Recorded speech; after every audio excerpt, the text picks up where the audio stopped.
Riley Sager books. Are they good? Are they worth the hype? Let's find out.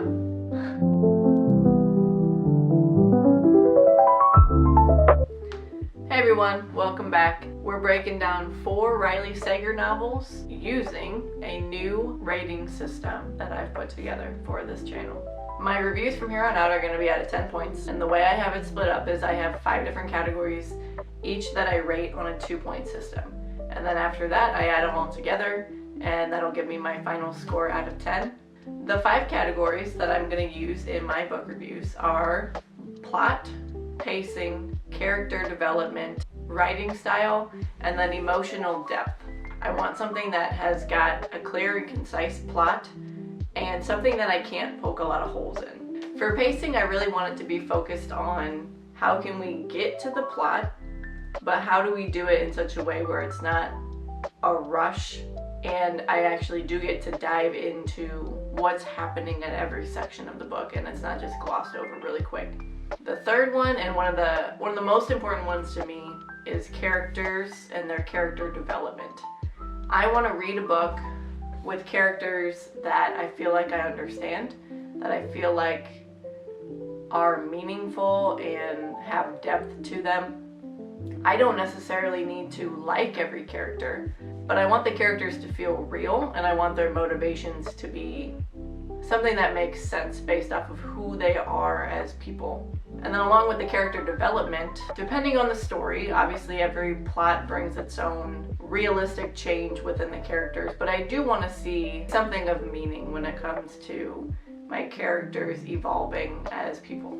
Now the 4th category is less about the story and more about how is the book actually written, what kind of language does the author use, is it constant exposition that's always telling me what's happening instead of showing me what's happening and kind of figuring out through context clues what kind of literary elements is the author using within their writing. And last but not least, I want to feel something as I'm reading a book, whether it's feeling some sort of emotion towards a character or feeling the suspense written within a thriller. If a character is going through something, can I feel what the character is feeling? Is the writing and the characters and the plot eliciting some sort of emotion from me personally?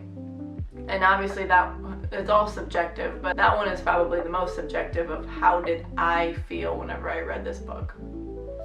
Everybody's gonna feel differently, but that's how I'm gonna rate it. Did I feel emotional based off of all of the other categories?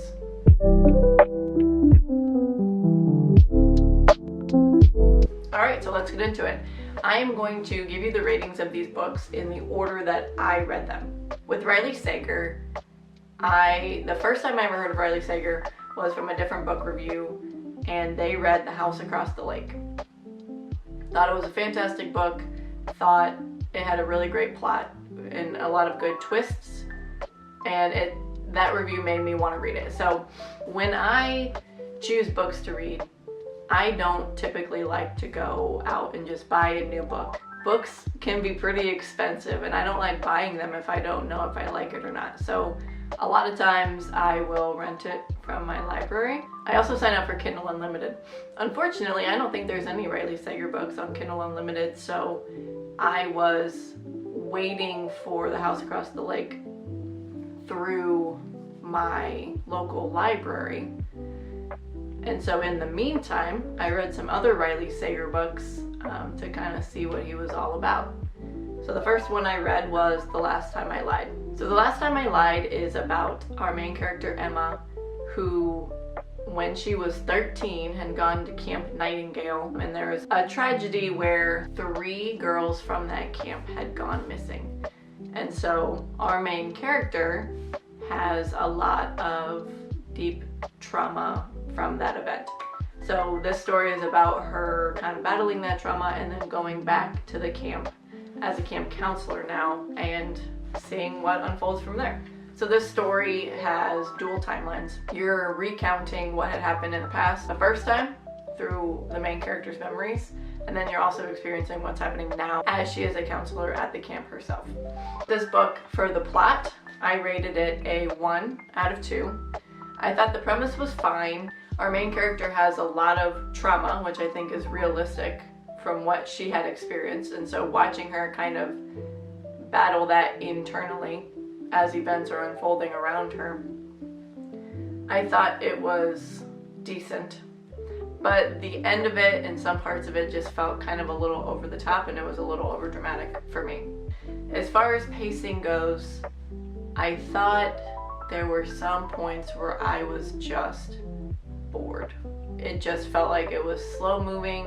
Some of the parts that seemed like maybe they were supposed to be suspenseful just weren't for me. So part of it, I got to a certain point where I felt like I was just finishing it just to finish it. But there were some good parts where I was kind of a page turner, so it's a little in between. That one was a 1 for me as well. Characters. There was really only one character that I actually cared about, Vivian. She was one of the girls that was missing in that first trip to camp that you're kind of hearing about through our main character's memories. The rest of the characters were written decently well. You got to see how our main character kind of battled through her trauma and how she kind of grew from there and lessons that she learned. So I thought there was decent development.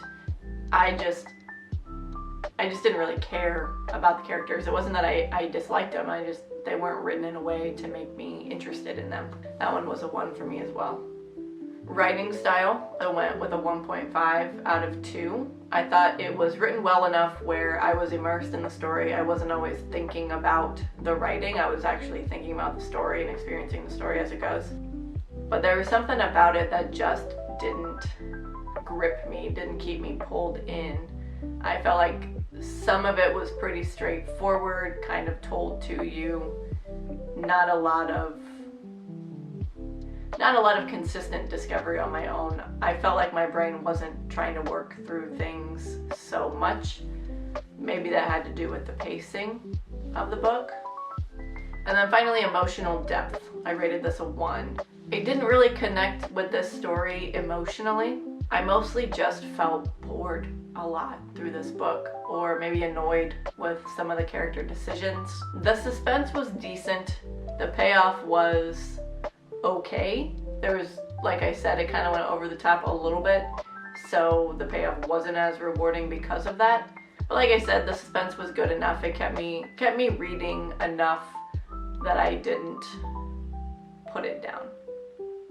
So all in all, I gave that one a 4.5 out of 10. I was okay with Riley Sager so far. I felt a little bit disappointed. I think I had it kind of hyped up in my head that these books were going to be really, really good, and this one just didn't hit the mark for me.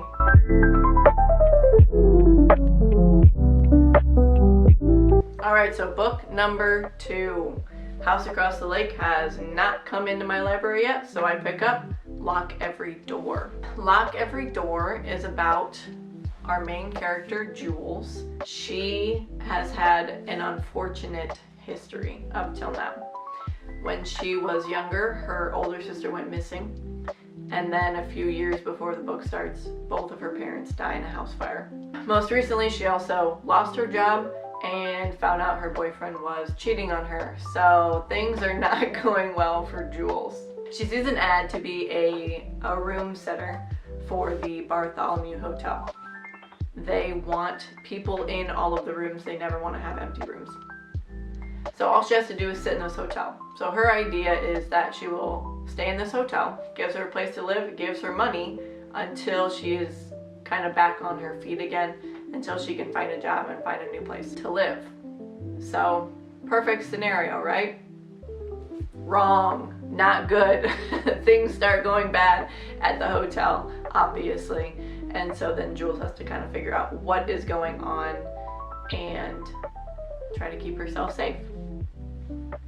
Alright, first up, plot. I rated this plot actually a 2 out of 2. I loved following Jules's investigation. She's going down multiple different paths. She thinks it's one thing, ends up being wrong. She thinks it's something else. and then she just like keeps getting a little bit closer and closer until you finally figure out what is the big deal happening at this hotel. The twists at the end surprised me. I truthfully did not see them coming, even though I tried, but they didn't feel like they were totally off the wall crazy. They didn't come out of left field for me. I thought it all made sense looking back on it. It was just something that I thought was so well written that I legitimately didn't see it coming. So that helped bump up the plot for me. I thought it was a very satisfying ending, so put a nice little bow on it. The pacing for this book, another 2 out of 2. It kept me hooked the whole time. There were slower parts and there were suspenseful parts. I thought it was written really well to kind of balance between the two, where it wasn't a constant go, go, go, but there weren't any moments that were so slow that I didn't want to keep reading. So I thought the pace was actually perfect. For characters and character development, I gave it a 1.5. I felt like I understood the characters. I understood their motivations and their backstory. Obviously not all of them are fleshed out in a lot of detail, but you did get to see them change, and less of the fact that they were changing as people, but more of the fact that as more of the plot was revealed, you got to see the characters in a different perspective. So I thought that was actually a really good thing about this book. Learning more about what's actually happening and how does that change your view on the characters that you've already met and maybe already had an opinion on. I didn't really care about many of the characters though. I felt like there was a little bit of like a depth missing with the characters. So for that I gave it a 1.5. Still pretty darn good though. Writing style, I also gave this a 1.5. I thought it was pretty solid overall. I think some of the dialogue could have felt a little bit more natural. Sometimes things felt a little bit forced, so for that I knocked off half a point. But other than that, the writing kept me immersed enough into this story that I thought it was pretty good. Now for emotional depth, I gave this one another 1.5. I thought the suspense was really good. I thought it was a great build-up and then a good payoff at the end. So it had some good emotional build-up for me in that sense. I think because of the fact that I didn't feel as in touch with these characters, there was less of an emotional connection there. So some of that emotional depth was missing, down half point. But all in all, gave it a total 8.5 out of 10. So I think that was pretty good, especially in comparison to the last one.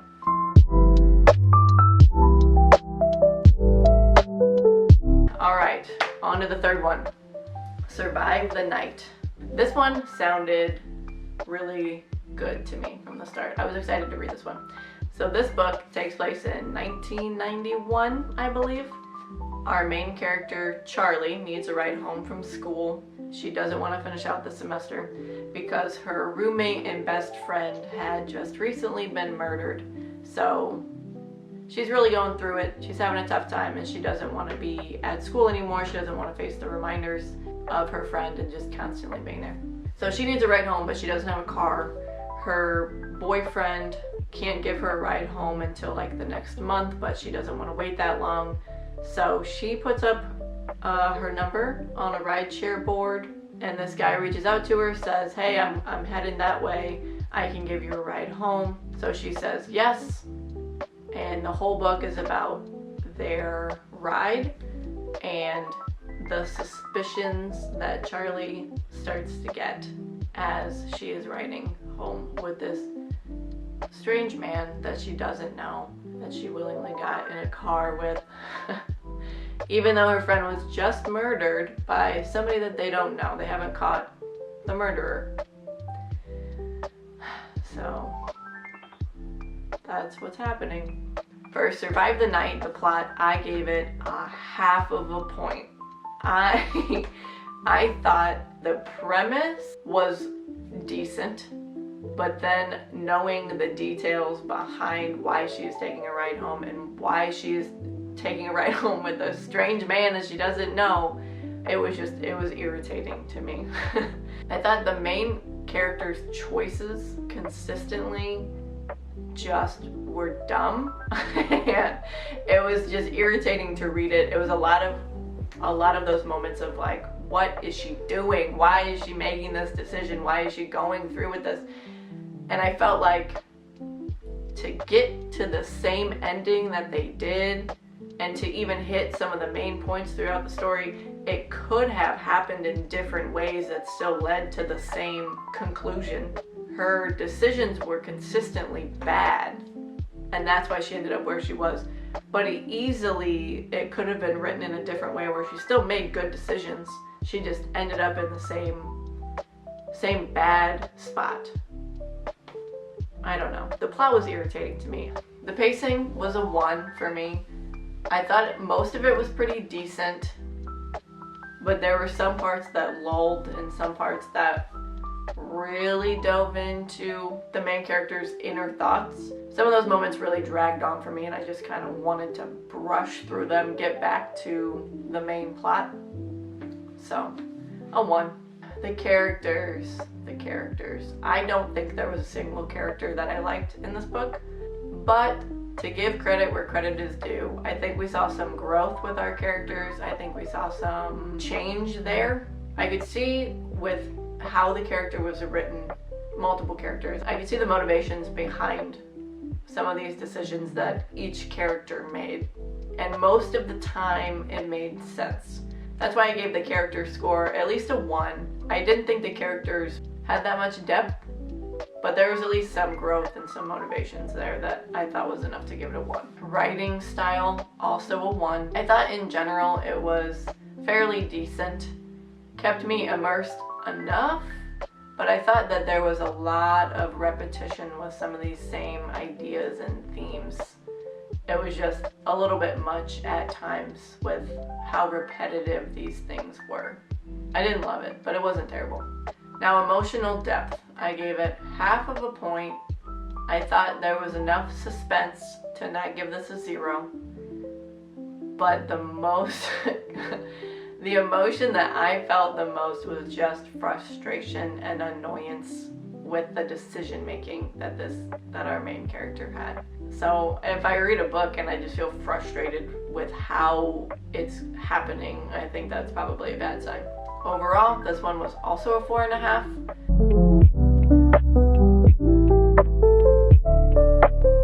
Alright, finally, the book that I have been waiting for. The House Across the Lake is finally available. I get to check it out. I get to read it. The House Across the Lake is about this woman who recently lost her husband, and instead of staying at her home, she goes and she stays at the lake house that her family has had and that her and her husband used to go to a lot. It was a special place for them, so she's spending her time at this lake house. While she's there, she starts to watch the couple that's living in the house across the lake. That's the main premise. That's all you need to know, really, before I get into it. The plot. I gave this one a 1.5. I thought the premise was pretty good. I thought there were a lot of interesting twists and reveals. I thought those were actually really good. The only gripe that I had with this book was one of the reveals was a very non-realistic situation, and I didn't like this plot reveal for this story. Everything in this story is a very realistic book. Felt like something that could actually be happening, but then this reveal ended up being something that I would think comes out of a fantasy novel or like a supernatural book, and that's not something I like unless I know that I'm gonna get that. It just felt out of place in this story, so it was a little bit not satisfying for me. Pacing, I gave it a 1.5. I thought the suspense was really good. I thought the book was written in a way that made me want to keep reading it. There weren't a lot of moments that dragged on, but there were a couple.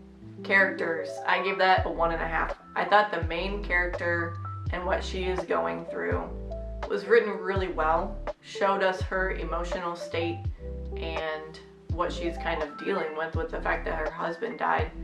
So you see she's kind of in this depression, and the decisions that she makes and how she works through things in her head and how that is affected by this emotional state that she's in, I thought was written really well.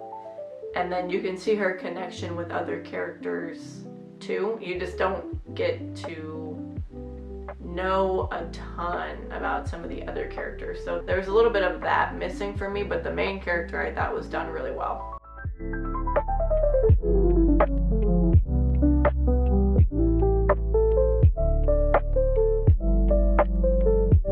Emotional depth, I gave this one also a 1.5.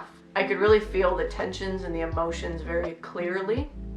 I thought the suspense was really well written. I could feel it as I was reading it, so that's how I know that, you know, it was at least doing something for me. I thought it was a pretty solid roller coaster, especially with the twists and turns that you end up getting. So emotionally, this was a pretty satisfying book for me. So all in all, I gave that one a 7.5. I didn't love it as much as I liked Lock Every Door, but this one was definitely a pretty close second.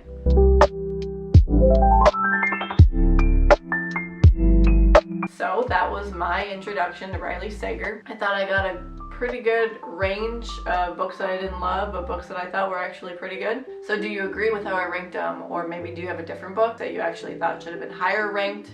I'm curious to see what you guys think. And if I was going to read another Riley Sager book based off of the ones that I liked and the ones I disliked, what do you think I should read? And if you like this new format, if you like the way that I rated these books, or liked how I broke down my rating system, let me know in the comments. You can subscribe for more breakdowns and honest reviews. Thanks for watching. Like and subscribe.